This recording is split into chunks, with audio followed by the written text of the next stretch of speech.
Less than a month later, he came in for his next session. He had secured a job selling educational supplies to universities. A good start, I said. But unfortunately, he was having a very difficult time selling anything to anyone. The big dollars were obviously not yet dropping in his lap, and his enthusiasm was waning. I asked him to share with me exactly what had happened.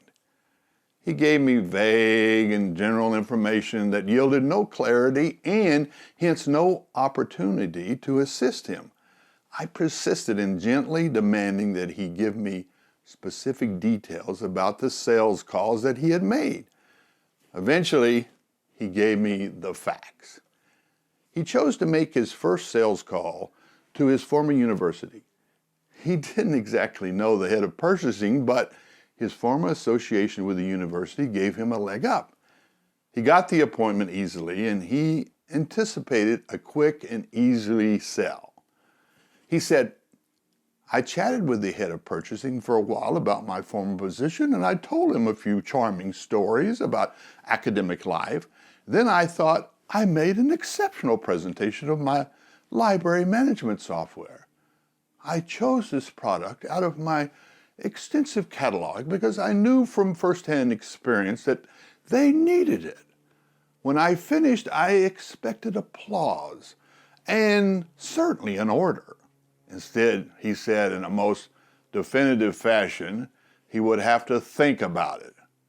And if he wanted to talk more to me, he would give me a call. I was crushed. I couldn't even sell to my former university.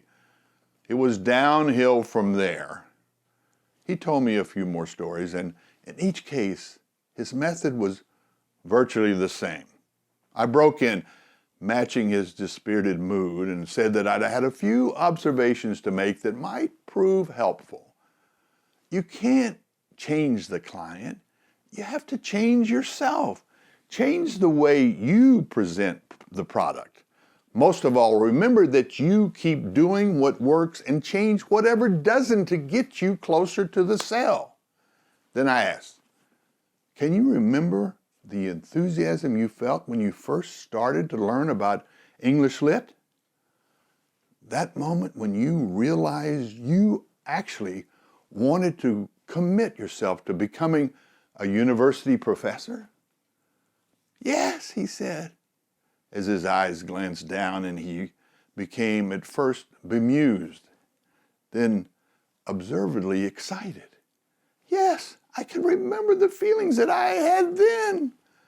Terrific, I continued. Now, can you remember how serious you were to learn everything that you could about English Lit so that you could become the most powerful and proficient professor? Yes, he nodded. And every class you took, did it take on a different meaning as you began to realize how important it was to study the material? Yes, he said, yes. The classes and my attention to the professor's words changed dramatically. And when I knew exactly what I wanted, my attitude and my behavior as a student changed immediately. Great, I said. Perhaps you are in a similar situation now. You have decided to devote yourself to sales, and the more you learn your new trade, the more you will be enthusiastic about it. And the enthusiasm will grow into more and more knowledge as you pay careful attention to your new teachers, those who have successfully sold before you. My friend's mood shifted. He moved forward in his chair. His cheerful self-confidence and resolve returned. He said, "Can I book more sessions now?" I said, "Yes, if you're coachable. You have to realize that you're not on a pedestal anymore. Listen more than you speak. It will change everything that needs to be changed. Ask questions first. Give information second." "That's brilliant," he said. And again, he dashed off to make his fortune.